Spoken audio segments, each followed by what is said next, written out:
विनाशकलिङ्गं तत्प्रणमामि सदा शिवलिङ्गम् देवमुनिप्रवरार्चितलिङ्गं कामदहन करुणाकरलिङ्गम्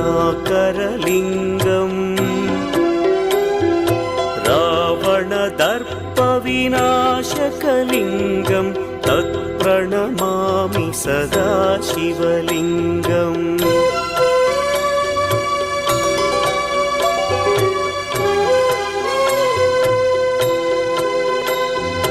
सर्वसुगन्धसुलेपितलिङ्गं बुद्धिविवर्धनकारणलिङ्गं सिद्धसुरासुरवन्दितलिङ्गं तत्प्रणमामि सदा शिवलिङ्गं कनकमहामणिभूषित